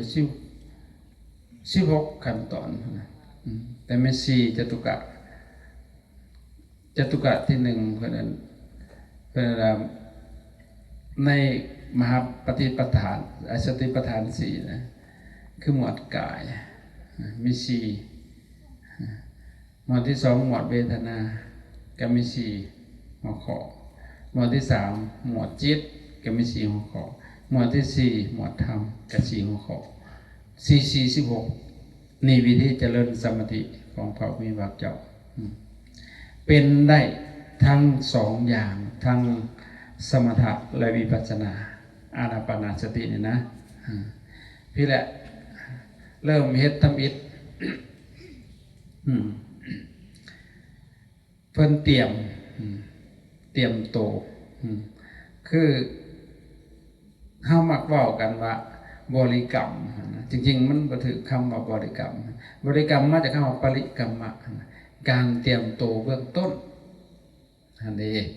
เฮาว่าบริกรรมพุทโธยังมันบ่แม่นนะอันนั้นคือกำหนดเอานิมิตเป็นนิมิตของสมาธิดอกกำหนดเอาอันนั้นนะกำหนดแบบใดนี่แหละบริกรรมเบื้องต้นคือเตรียมโตเตรียมสถานที่เขาได้สถานที่แล้วว่าเนี่ยก็มาเตรียมท่านั่งสินั่งแบบใดนะต่อมาก็สิมาเตรียมล่มเลยว่าเสียดจังไดสิหายใจจังไดนะเขาเจ้าเพิ่นเอาลมหายใจเป็นอารมณ์ของสมาธิคือผูกจิตไว้กับลมเอาหยังล่ะผูกเอาสติลมน่ะเป็นหยังเป็นหลักจิตเฮาคือหยังเปรียบเหมือนสัตว์เปรียบเหมือนลิงก็ได้ปะให้เอามันผูกใส่กับลมนะหมวดที่1หมวดกายทมิตในเพิ่นในหันใจยาวเลยร้องมันก็ได้ไม่ออกหันใจยาวหันใจเป็นอยู่ที่เนาะหันใจยาวหาสืบหันใจเขาไปยาวแล้วก็ลองจึงไว้นิดนึงคันเอาปล่อยเอารถสิบ่มีพลังแล้วก็ดันปล่อยมันออกนะสุดแต่จึงไว้แล้วนึงกระสาวขึ้นใหม่ภาษาธรรมะเพิ่นเว้าหายใจยาวพุ่นน่ะทีคำว่าอัสสะสันโตทีคำอัสสะปัสสะสามิติปัสสนติภิกษุนั้นเมื่อหายใจออกยาวก็รู้สึกตัวทั่วถึงว่าเฮาหายใจออกยาวเข้ายาวแต่เพิ่นเว้ารวบให้เป็นอันเดียวจริงๆแล้วมันสิยาวคันสิเว้าให้มันสุดประโยคนะทีคำว่าอัสสะสันโตทีคำว่าปัสสะอีกทั้งเข้าทั้งออกอัสสะแปลว่าออกปัสสะเข้าสินะแต่เพิ่นว่าบัดเดียวอัสสะปัสสะเนี่ยทีคำว่าอัสสะปัสสะก็รวมหายใจเข้าออกยาวรู้สึกตัวว่าเฮาหายใจออกยาวเข้ายาวลองเด้อเฮ็ดลมหายใจยาวโดนๆไปมันสิเมื่อยกายของเฮานี่มันสิเมื่อยเหงื่อออกมันหนาวเลยนี่เหมาะอยู่หายใจยาวนะเฮ็ดให้มันอุ่นได้นะพอหายใจยาวนี่มันบ่พอดีเนาะหู หัวใจมันสิเต้นแฮงเลือดมันยังมันฉีดเมื่อยมันบ่พอดีเด้เพราะว่าปกติธรรมศาสตร์มันบ่ได้ยาวมันสิปรับพอดีมันนั่นล่ะอันนี้เพิ่นเฮ็ดพระพุทธเจ้าเพิ่นให้เฮ็ดลมยาวก่อนเฮ็ดส่ำใดสามารถทนได้บ่มีกำหนดดอกสามารถพอทนได้แต่คันเฮ็ดได้นั้นนี่มันสิสงบไว้หลังจากนั้นเพิ่นให้หันแต่สัตว์ลาสังวาอาสะสันโตลาสังอาสะปัสสะสามิติปัจจนติภิกษุนั้นเมื่อหายใจออกสันก็หูสึกตัวทั่วถึงหูสึกตัวทั่วถึงว่าเฮาหันใจออกสันเข้าสันแค่นั้นได้เพิ่นว่าสันๆพระพุทธเจ้านะคันเฮาเฮ็ดถูกมันก็สิสงบไว้ทีนี้หายใจสั่นนี่ก็เมื่อยมันบ่พอดีเด้ยาวโพดก็เมื่อยมันบ่พอดีสั่นโพดก็เมื่อยอีกมันบ่พอดีเอาละบาดนี่กายของเฮานี่สิมีอาการมันสิมีอิทธิพลออกมาแสดงปฏิกิริยาออกมาระหว่างหายใจยาวกับหายใจสั้นเฮ็ดจนเมื่อยอะไรสำทนได้หลังจากนั้นพระพุทธเจ้าเพิ่นให้เฮาวางบ่ต้องเฮ็ดให้มันเป็นเองหั่นน่ะซ่อมเบิ่งซื่อสัพพกายะปฏิสังเวทีอัสสะปัสสะสิสามิติสิกติบาดนี้มีสิกติได้บ่ได้แม่นประชานาติได้ภิกษุนั้นย่อมทั้งในบทศึกษาว่าเฮาเป็นผู้รู้ความเฉพาะซึ่งกายทั้งปวงอ้าวมันกายมันยังอีกบาดคือสิมีหลายกายแท้คำว่ากายนะกายะแปลว่าสิ่งหลายๆแนวมาร่วมเข้ากันนะเป็นกายอันกายตัวนี้เป็นกายเนื้อนี่นะอันลมหันใจก็เป็นกายเด้พระเจ้าว่ากายยัญญัตนะหังอัสสะสัพพะสังภิกษุทั้งหลายเฮากล่าวว่าลมหันใจนะก็คือกายในกายทั้งหลายลมหันใจมันก็เป็นกายคือกันพระเจ้ามันก็บ่แม่นสิ่งเดียวได้มันก็รวมๆหลายๆอย่างพระเจ้านั่นแหละคือกายสัพพกายะปฏิสังเวทีอัสสะปัสสะสิสามิติสิกติหูภิกษุนั้นยอมทำในบทศึกษาว่าเฮาเป็นผู้หูพร้อมเฉพาะซึ่งกายทั้งปวงหันจะเข้าหันจะออกหลังจากเฮาเฮ็ดแนวเฮ็ดสันเฮาป่ามันสิระงับลงไว้กายสิเต้นติ๊ดๆๆน้ำเถื่อก็มีเข็มมาแทงติ๊ดๆๆน้ำต้นน้ำโตหั่นน่ะน้ำเถื่อสั่นน้ำเถื่อกระตุกพอมันเริ่มระงับลงพวกใจสังเกตโลดคือมีแนวไตในสีขาวหูดำนี่มันจะสีขาวตาเนี่ยจะสีขาวหูมันสีเวียนอยู่นี่แหละโบเป็นสมาธิซ้ำเพิ่นกับขั้นเพิ่นกับเก่าย่องๆเนี่ยจริงๆมันบ่ได้มีหยังใดยุบผ่านอยู่นี่บ่ต้องยุบหัวมันดอกมันกายมันระงับเข้าใจบ่ลมที่มันยาวมันห่างมันบังคับตามเส้นเลือดฝอยหั่นเด้เข้าใจบ่คันพวกเจ้าบ่สนใจนี่จักหน่อยระงับโลดระงับมันเถอะก็รับมันส่วนร้ายอยากรับเลยเรียบร้อยรับไว้ปัญญังเลยมันสิเย็นลงไว้ขนาดแต่ว่าเฮาบ่เป็นเฮาบ่รู้จักบ่เข้าใจเที่ยวแต่เก่าย่องๆแยกๆอะไรย่างก็บ่สงบบาดนี่นะมันต้องเป็นทุกคนบางคนก็สิมีแนวเสียบคือเข็มบางเทื่อนี่สิเป็นคือเฮาเอาไม้น้อยๆไปเสียบไว้ในทางน้ำไหลมันสั่นกระโตสั่นนั้นมันสิเป็นเข้าใจบ่มันสิสงบได้นะเข้าใจบ่พระเจ้าเพิ่นเลยบอกต่อปัดสัมภยังกายสังขลังอัสสะปัสสะสิสามิติสิกติภิกษุนั้นยอมทำในบทศึกษาว่า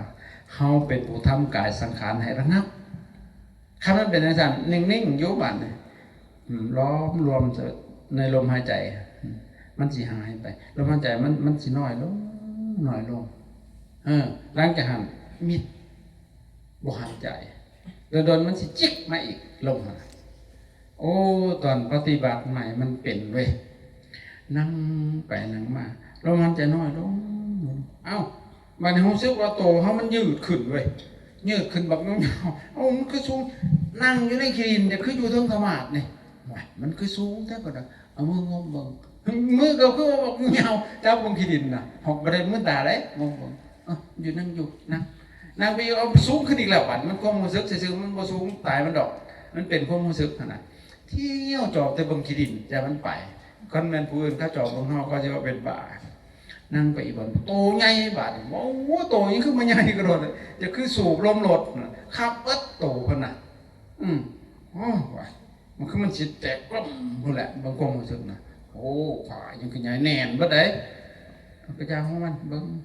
งไปเบิ่งมาอีกเบิ่งแบบมันโตน้อยลงบาดนี้น้อยสัมปมือนี่ต้องหมอกเอาผ้าน้อยตัวแข็งกระแดอยู่เดี๋ยวนี้มันเป็นอะไรบ้างนั่น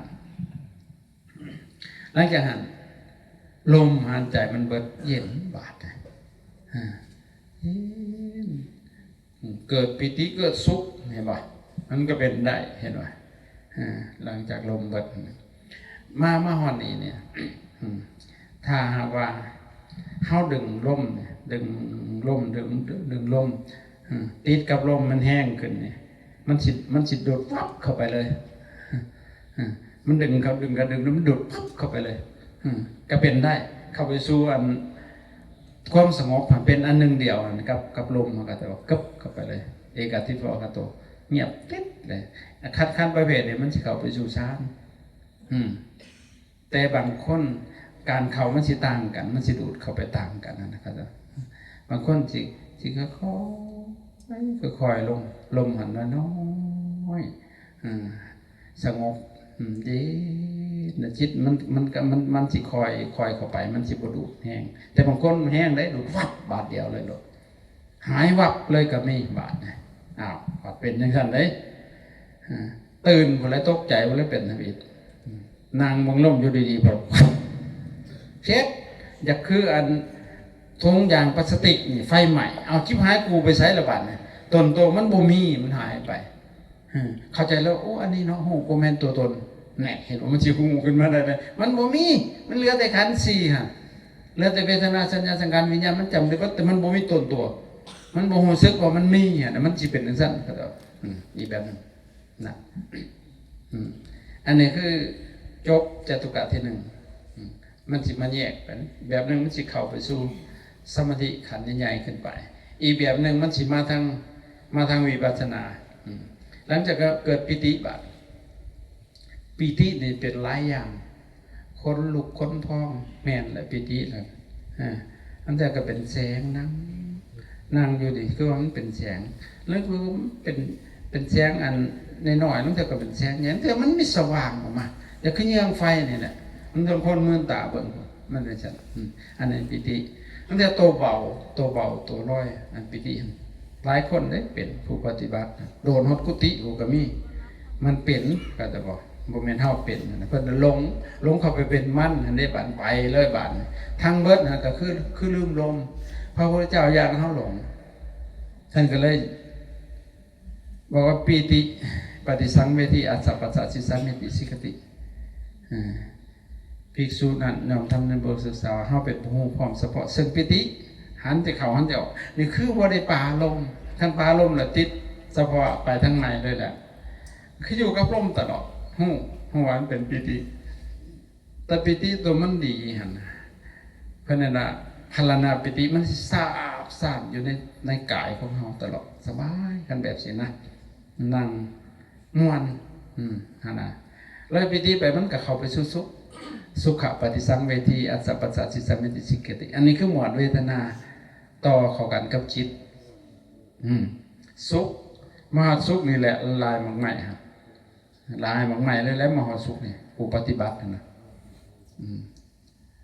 จิตเข้าถึงบุญเพื่อนปุญญาสังกัปปะเข้าถึงบุญคุณคิดแต่เรื่องบุญอยากเฮ็ดแต่บุญอยากซอยคนอื่นอยากให้คนอื่นได้มีหยังสิให้หมู่เบิดมาฮอดนี่นะสุขมันเป็นจังซั่นพระเจ้าก็ญาณเฮาหลงบัดแห่งก็ให้ฮู้อยู่กับลมนั่นแหละสุขปฏิสังเวทีอัสสะปัสสะสิสัมมิติสิกติภิกษุนั้นย่อมทำในบทศึกษาว่าเฮาเป็นผู้ฮู้พร้อมเฉพาะซึ่งสุขมันเป็นเพียงเวทนาซื่อๆนะหายใจเข้าหายใจออกดังนี้เพิ่นว่าบ่ให้ปะลมสุขก็ฮู้ว่าสุขแล้วก็พออยู่กับลมหายใจคันบ่สั่นน่ะมันสิปุ่งมันสิวงแทงไปนะจิตตะสังขลังปฏิสังเวทีอัสสะปัสสะสิสัมมิติสิกติมันปรุงแต่งไปกายหูพร้อมว่ามันเป็นเพียงจิตสังขารหายใจเข้าหายใจออกนั่นนี่อยู่กับลมหายใจ คันชันแหละคันปล่อยให้มันคิดเนาะมันพุ่งไปนะหลังจากหันสมาธิสิขาดเคลื่อนจิตอกุศลเกิดเลยบาดเอาได้บาดเป็นแนวใหม่อีกบาดครับว่าอาตมาเฮ็ดไปอยู่ดีๆสุขมิแต่ตายมิแต่สุขไปแล้วไปว่าทุกข์พาลงมาบาดโอ้ยทุกข์ก็ทุกข์กระดกกระเดี่ยบ่แม่นทุกข์อยากได้หยังบ่ได้สร้างบ่ได้เป็นหยังอยู่ซึ่งทุกข์ขึ้นมาเลยบาดเห็นบ่ทุกข์จนที่ฆ่าตัวตายจนไปฆ่าตัวตายแล้วมันบ่ตายมันลืมทุกข์แท้มันคือทุกข์แต่บัดนี้จักเหตุนั่นไหนอยู่ซื่อกระทุกมาโดยบ่ฮู้สาเหตุเลยเห็นบ่มันเป็นได้ปฏิบัติระวังไว้กรรมฐานกรรมถอกทั้งหลายกรรมฐานกรรมถอกกรรมหลอกเอาเทียนกรรมเวียนหาเงินกรรมเบิ่นหาเมียตายโลดมันบ่มีวิชาการแล้วก็บ่มีประสบการณ์ด้วยเข้าใจบ่มันเป็นได้หลงส่วนหลายก็ไม่ได้หลงฮู้บ่พวกเจริญสมาธินี่พอเป็นสมาธิในระดับหนึ่งสิหลงจังนั้นก็ไปหาเดียวเลขแล้วบาดไปหาจังนั้นเป็นหมอดูบาดนี่สิมีหยังพวกนี้นะมันเป็นได้มันหูแนวคิดแต่พวกนี้ไปแล้วก็เสื่อมจังนั้นก็ชิกไปเป็นพวกเขาบาดสิมีหยังมันเสื่อมล่ะมันเป็นในสั้นเพราะว่ามันบ่ได้มุ่งไปสู่การที่เป็นดับทุกข์มันต้องมาต่อยอดเอามาเจริญวิปัสสนาพี่มันหลงได้ง่ายเลยจิตนี่นะนั่นแหละปัญญาท่านหลงจิตตะสังขลังปฏิสังเวทีอสัพพสัสสิสมิติสิกติหูพร้อมเฉพาะสึกจิตสังขารหันแต่เข่าหันแต่ออกดังนี้บ่เริ่มมันคิดปุ่งกับหัวมันคิดแล้วพอกลับมาอยู่กับลมหายใจแบบปกติของเราหลังจากหันจิตตะปฏิสังเวทีอสัพพสัสสิสมิติสิกติหูพร้อมเฉพาะสึกจิตจิตสิระงับลงบาดพอมาเบิ่งแล้วลืมบัดบาดอันบักคิดได้หลายแต่ว่าก่อนสิระงับปัดคิดจนสั้นพอได้หัวใจอย่างนี้นะหลังจากหันระงับไปลืมเบิดมันเป็นปันนะพวกอาตมาไปกับโมสององค์บ่จื้อซื่อแล้วนะทั้งที่ไปร่วมกันมันคิดบ่เป็นยึดหักมันจ้องอยู่ในหันระหว่างกิเลสกับคุณธรรมมันสิจ่อด้วยกันมันคิดบ่เป็นมันสลัดเลยสัญญามันสิอยู่ในปัจจุบันนะครับเก่าหัวเลยก็เฮ็ดนั่นนี่มันอยากคิดนะมันต้องคิดบ่ได้ว่าเราซื่ออีหยังนะมันจื้ออยู่หนามันบ่จื้อซื่อแล้วมันคิดบ่เป็นซื่ออยู่บาดนี่คิดหยังก็บ่ได้โอ้ยอันแนวจื้อมันบอกหลายมันเหี่ยมันไปทางใดเบิดบาดนี่บ่จื้ออีหยังเลยสุลุวันหรือวันคืนก็คำไปเอาใส่ซื่อกินนั้นก็บ่จักเสียบจักหม้อเลยบาดน่าเห็นบ่นั่นแต่ว่าจิตตะปฏิสังเวทีอัตตปัสสะสิสามิติสิกติหูหอมเฉพาะซึ่งจิตหันแต่เข้าหันแต่ออกดังนี้เขาเป็นซื่อๆแหละผัดบ่ซื่อๆได้บาดนี่มันเริ่มคลายออกมาบาดนี่เป็นแบบเศร้าๆเป็นแบบงุดงิดไปแล้วบาดเริ่มเป็นไปแล้วได้บาดเป็นเบื่อไปเป็นน้อยใจก็มีอีกบาดเห็นป่ะสารพัดแต่สมัยก่อนอาตมาแบบบริเฮียนปริยัติเนาะไปปฏิบัติเลยมันเป็นไว้เด้อปฏิบัติแต่ผู้เฮียนพวกกระเทินนี่มันจะกลายมากไหมผู้โบเฮียนยังเลยนี่ไปเฮ็ดนี่เป็นไว้ได้สมพ่อผู้เฒ่าโบราณเพิ่นว่า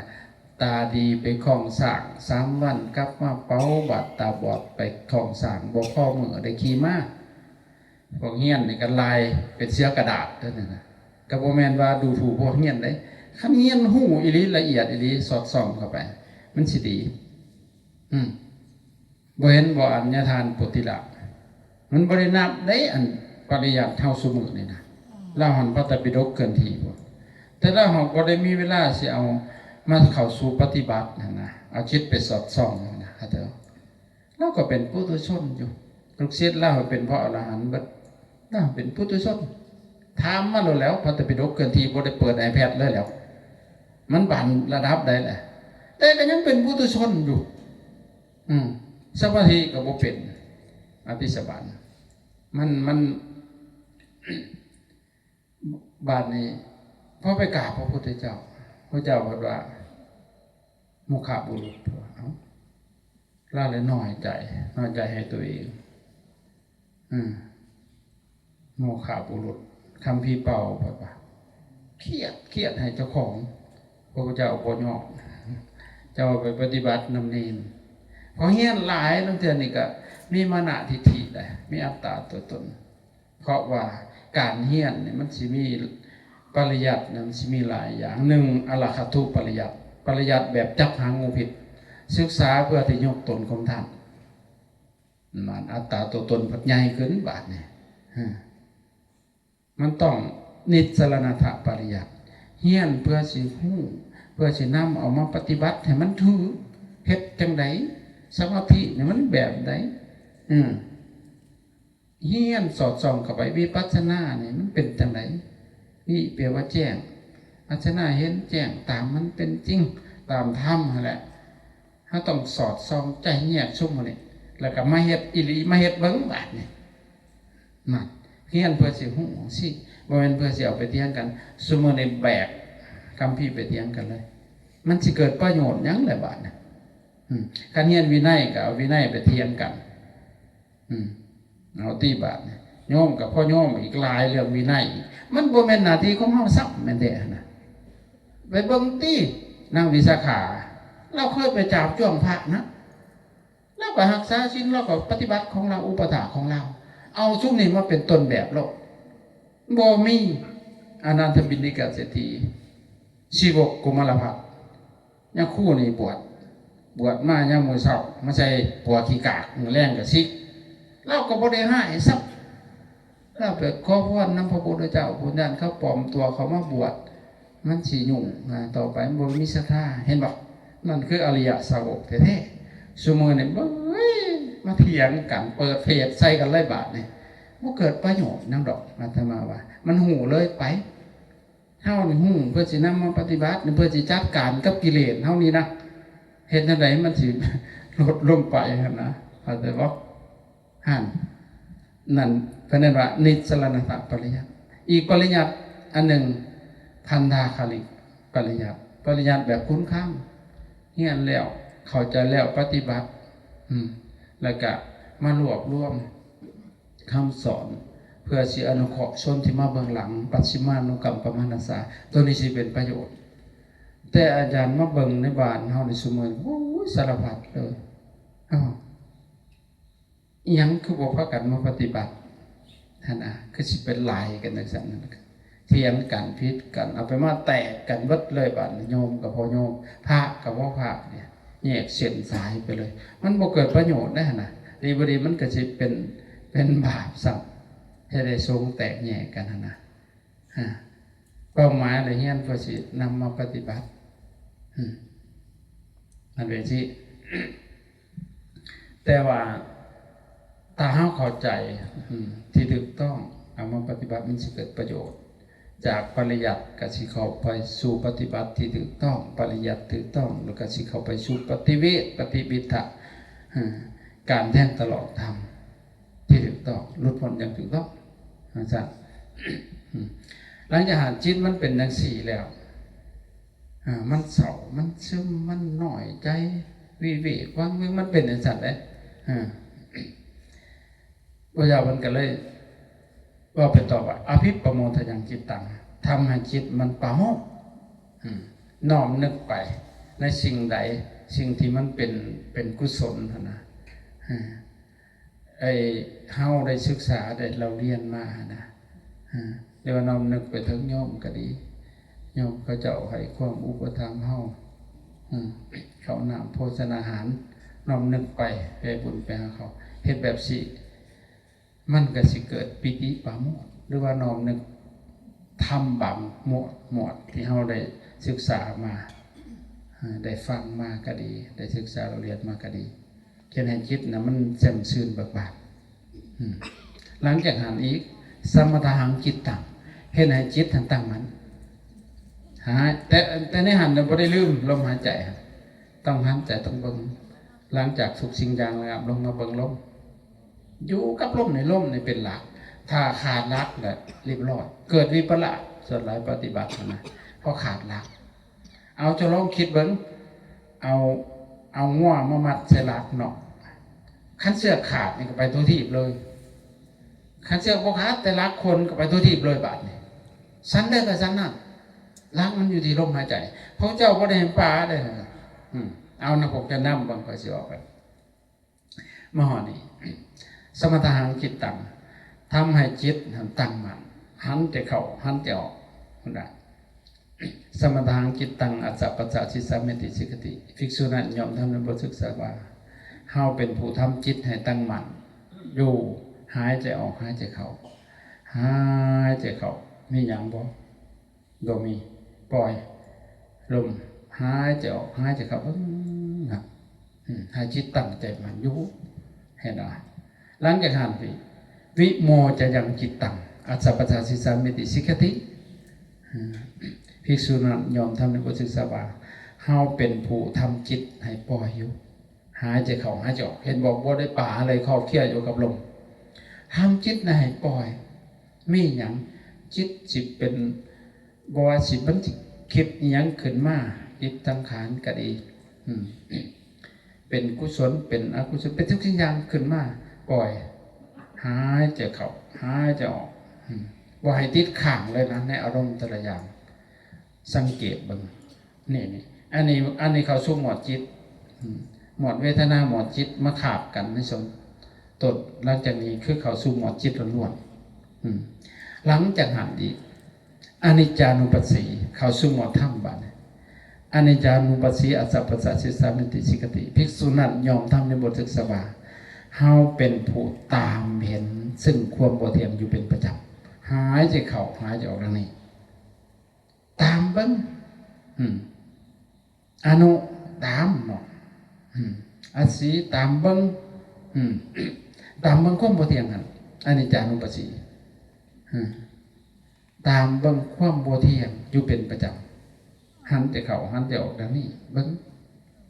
มันบ่ได้เที่ยงได้อารมณ์หันใจนี่ก็ได้สังเกตอยู่บ่มันแต่ละเบื้องมันก็ออกบ่ได้เท่ากันน้ำเตียกับเงาน้ำเตียกับสั้นน้ำเตียกับน้อยลงตามเบิ่งความบ่เที่ยงอยู่เป็นประจำหลังจากมันสิเห็นความบ่เที่ยงนะแต่ละอย่างใหญ่ขึ้นความบ่เที่ยงนะมาหอดลมหันใจกับบ่เที่ยงเอาที่สะมันบ่สามารถคงอยู่ในสภาพอันเดียวได้มันสิเปลี่ยนไปตลอดนะในความบ่เที่ยงซ่อนทุกข์อยู่บาดนี่แหละบัดสิเข้ามาสู่อริยสัจทุกข์ขึ้นมากระบาดเลยบาดอยู่ซึ่งก็ทุกข์บุ้งใส่เห็นยังจะทุกข์อาจจะบอกน่ะ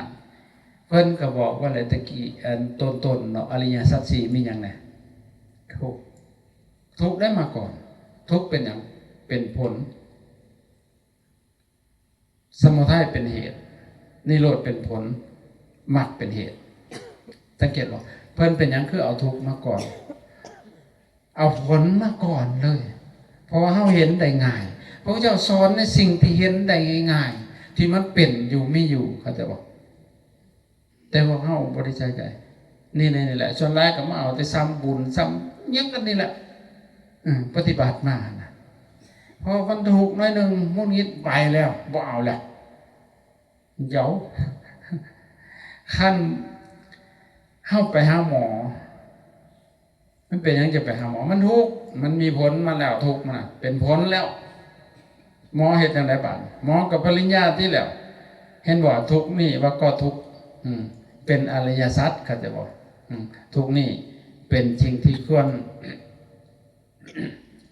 ปริญญาเขาว่าปริญญามันเสียเขาจะบอกคือทำให้มันแจ้งนะเขาจะหมอที่กวดโลดหมอปริญญาเลยอันหมอไปกวดนะหมอสาวหาเหตุได้นะสมุทัยเขาจะบอกสาวหาเหตุมันมาแต่ใส่ถูกเลยนะเขาจะอย่างเช่นหมอจะถามว่าเจ็บในสายเจ็บในท้องหมอมันสิกวดโอ้มันมาจากสายติ่งมันเห็นเหตุเห็นทุกข์เลยได้บาทเหตุต่างหลายบาทสิดับมัน ให้ทุกข์หายไปมันต้องผ่าตัดมันก่อนละผ่าตัดจังสิเศร้าเด้แต่ว่ามันหอกเจ็บเด้ผ่าเนี่ยเจ็บกระสั่งแต่ว่าขอให้มันหายขาดเท่านั้นเข้าใจบ่นั่นหมอกับไปผ่าตัดทิ้งมันก็หายบัดความเจ็บความปวดความทุกข์ตัวนั้นเข้าใจบ่นั่นแหละพอมันหายไปเอาให้ถือเข้าใจบ่มันหายไปนะเพิ่นเอิ้นว่านิโรธนิโรธะนิโรธังนิโรธนิโรธทุกข์มันนิโรธหลังจากนั้นมรรคปรากฏโอ้เฮาเฮ็ดถูกแล้วนี่นะเฮาปฏิบัติมาถูกแล้วเดินมาถูกแล้วถูกทางแล้วนี่แก้ไขจุดมันถูกแล้วคันซั่นมันบ่เศร้าได้โลกอันนี้ไปปัวมึงไงได้ไปปัวแล้วมันบ่เศร้านี่มันเฮ็ดถูกอันแล้วมรรคปรากฏเพิ่นจึงว่าโบราณเพิ่นว่าฮู้ว่าอริยสัจนาทัศนังฮู้ว่าทุกข์แท้ๆพร้อมทั้งเหตุของมันฮู้อาการของความดับหมดลงคงหอดฮู้จักถอนตนขึ้นตามทางอันประเสริฐอันนิเลิศแท้ๆจบสิ้นบาปเวรสัพพกรรมมรรคยังปโตสิ้นกรรมสิ้นเวรเลยเห็นอริยสัจมันก็สิได้ถอนตนขึ้นตามทางอันประเสริฐคืออริยมรรคนั่นแหละหนทางเฮาเดินทางมาถึงแล้วนี่เข้าใจบ่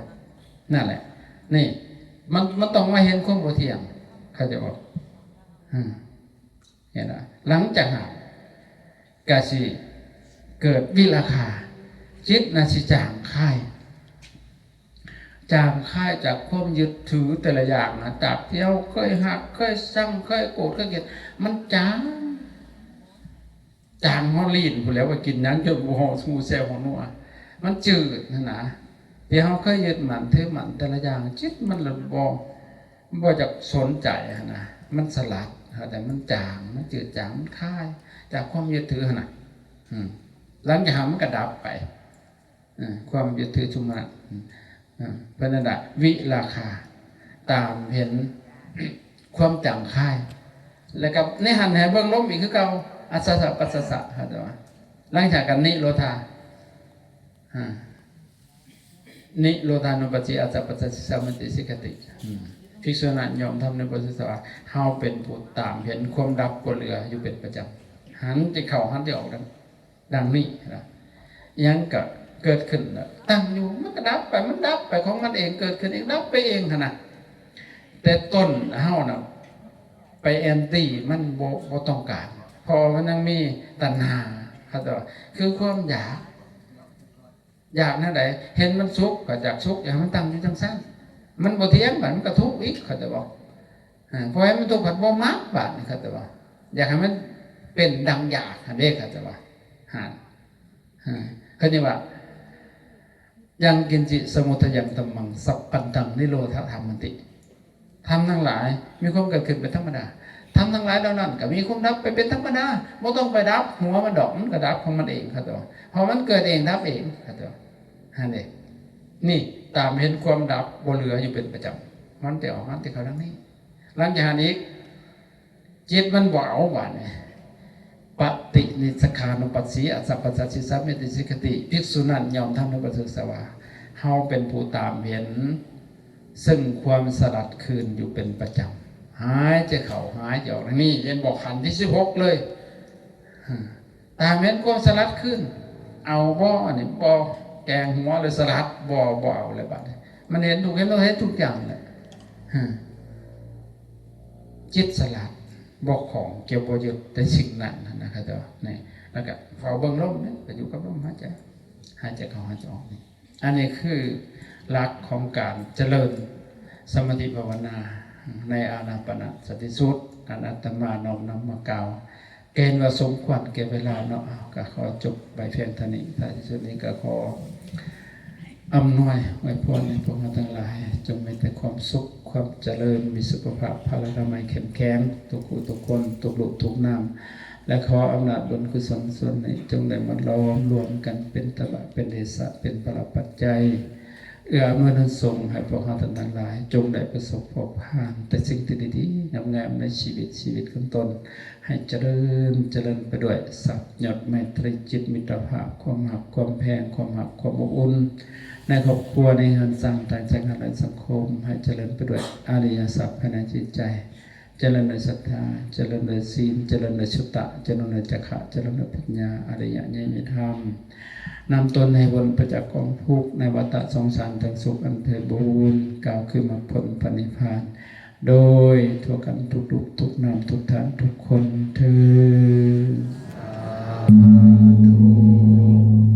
สาธุสาธุอนุโมทามิ